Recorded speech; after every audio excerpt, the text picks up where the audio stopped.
again. We're going to do another series of videos. We've done some on equipment. I think we're going to do some with the animals now, and I'll try to keep them short, and we'll do several of them, probably because my attention span isn't that long, but also because it's just easier to watch shorter videos. So we'll do a series of them, and in anticipation of doing that, I kind of wanted to break it down into just a few core subjects. So things like gathering up my animals, how I do that and get them ready to yoke, and then how I yoke them up, and then a few on commands and stuff like that, although there's a lot out there, a lot of information out there about that.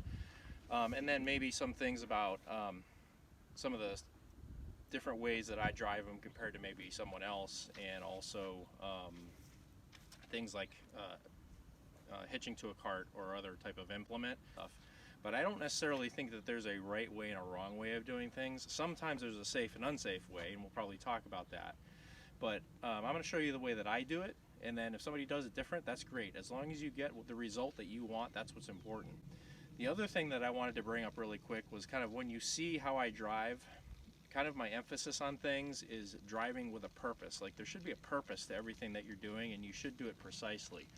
And where that comes from is when I grew up and I was in Connecticut 4-H and competing in New England in the 80s and 90s, the competition was really high. There was a lot of really good kids, a lot of great teamsters, and if you wanted to go in and win and not embarrass yourself, you had to work really hard at it. So that's kind of carried over to the way that I drive today. So if I park my cart, I'm not just going to park it anywhere. There's going to be a purpose to it.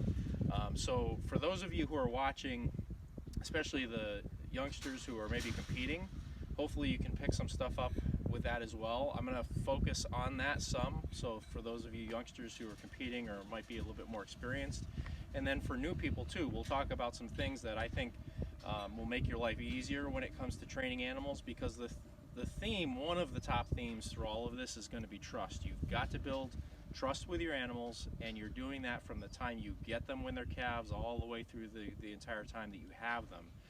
And you've got to do things with a purpose, and you've got to kind of think ahead on how you're going to drive them and how you're going to approach your animals, just to build that trust and to have that purpose and to do well with them. And then from that point, what you want to do with them is up to you. You can get as proficient as you want. It just depends on how much time and how much effort you put into it. So that's kind of the disclaimer for everything. The first thing that we're going to talk about will be gathering up your animals, and then we'll go through some other steps.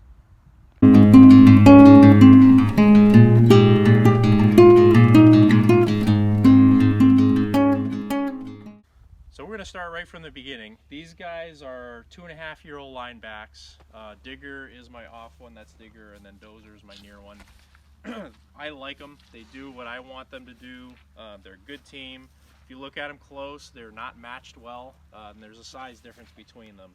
But they do what I need them to do, and we do well at the fairs and stuff, so I enjoy having them around. So when I'm going to go and yoke them, this is part of the trust thing. Whether you start with calves, you should be working with this when they're real little, or if you buy an older team and they're still on a lead, or however you're moving them around and able to get them from either the pasture or the paddock or wherever they're at to where you're going to yoke them up. Your goal should be, or one goal that you can set, is to drive them without a lead. So we'll talk more about that later, but we want to be able to approach the animals so they're not freaked out or scared or anything, and gather them up. So Digger's my off one. I'm going to tell him to haw over. Haw. Digger, haw. Haw. Ho. Ho. Stand. Now I'm always talking to them too, and I'm always going to have eyes on the back of my head because I want to pay attention. If I see them move or they do something that I don't want them to do, I need to correct them. Now when they're young, you may have them on a lead, and we'll talk a little bit about that later, but as they get older, they should be a little bit more independent. You should be able to build that trust. So I'm going to go get my near one. Dozer, come up. Dozer, come up. Haw. Haw. Gee. Ho. Ho.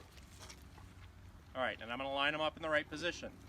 Now, this is a confined area, so I don't have to move them very far. But you want to train your animals, and you can train your animals to drive without a yoke, without a lead or anything, just through voice command and through the whip or the stick. if I'm way out in my pasture and I've got about 3 or 4 acres of pasture, I want to be able to go to the opposite side of the pasture where they are and gather them up and drive them all the way back. That should be my goal. I'm going to start by, if they're not used to that, I'm going to start by taking them on a lead with the collar and bringing them, and then keep that lead loose and make sure they're paying attention to my voice and the stick. Whoa, Digger, oh. And then I'm going to continue that until they build the trust in me that I can drive them that way. And then I'm going to wrap the lead around their collar or keep my hand off of it somehow. Oh, oh. And then get them used to me not having a hand on them. And then over a few weeks or a month, eventually, you won't even have to have a lead on them. And you can practice driving them that way. Haw, Digger, haw. Haw. Dozer, step up. Ho, ho, ho. Dozer, step up. Ho. Stand. Now, if they start going one direction or the other, or separating from each other, you got to stop them and reset them.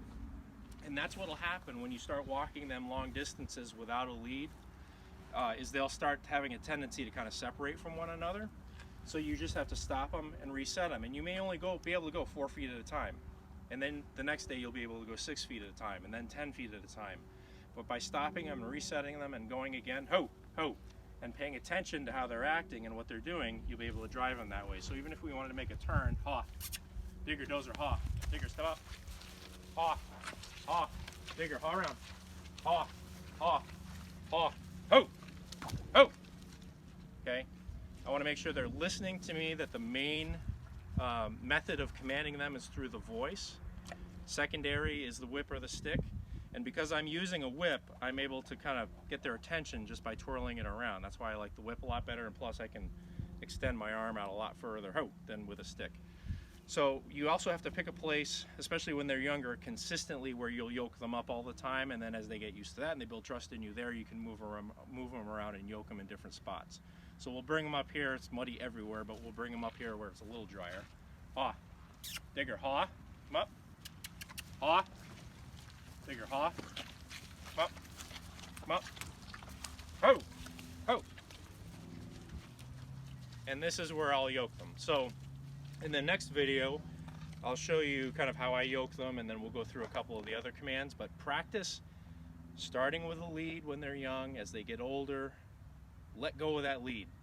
And we'll talk about kind of halters and different ways of leading them around, halters versus collars, probably a little bit later. We could do a whole video on that. But make sure that they're proficient and you have enough trust built in between you and the animals that they'll listen to you even without a yoke.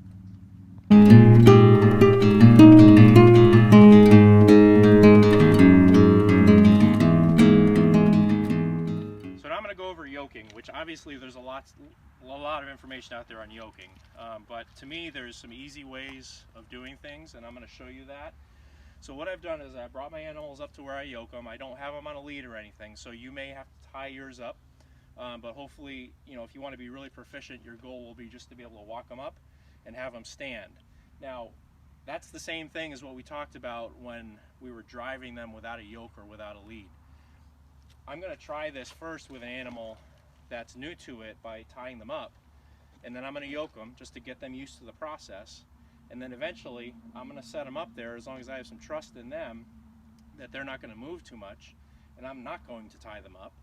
And then I'm going to put the yoke on them, and they're going to move and they're not going to cooperate, and I'm going to stop, take the yoke off and correct them and do it again. And if they won't cooperate, I'll tie them up as a last resort, but the next time I'm going to try with them untied. So it's about repetition, and there's no easy answers. Things don't take just a few minutes to fix with working steers and oxen. You're going to have to spend some time doing that repetition. So right now I've got them up against the fence, which is where I yoke them. The other thing that you're going to see as a theme with my videos is anticipating the animal's growth. So along with trust, you've got to anticipate the animal's growth. It's very easy to throw a yoke on a 6-month-old team of steers with a 5-inch yoke. You just toss it on. But if they're a team of Brown Swiss or Holsteins, or really any of them that get large, in a couple of years, as the animals grow, they get taller, they might get taller than you, and the yokes get really heavy, it's a lot harder to yoke animals up. And I've seen some people that, you know, feel they need to get rid of their animals sometimes because they're too big, because they have a hard time yoking them up. So I'm going to show you how I do it, because the way that I yoke them kind of anticipates that growth and makes it easier as they get older. So the first thing that I'm going to do is I'm going to set my near one back a little bit, about 2 or 3 feet.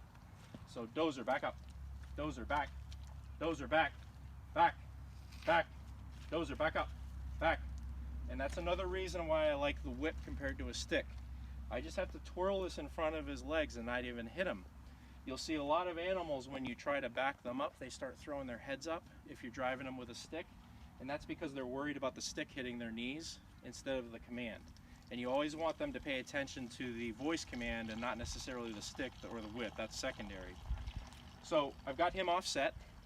The next thing I'm going to do, and excuse the mud, it's springtime in Connecticut. Don't pay attention to my yoke. It's a very old yoke. I'm building a new one. So I'm going to take my pins out, get my washers in my pockets here. This is my near yoke. Holes go on the outside of the animal. We're going to put it over his neck. And Isaac, get a little closer. Okay, holes on the outside for the off one. And here's the trick that helps you as your animals get older. I'm going to take my yoke, stand, and put it the off neck on the off animal. Then I'm going to lift this up and I'm going to have my near one step under it. Dozer, step up. Stand. What happens is if you start doing that when they're calves and they're this tall, they'll obviously walk right under it.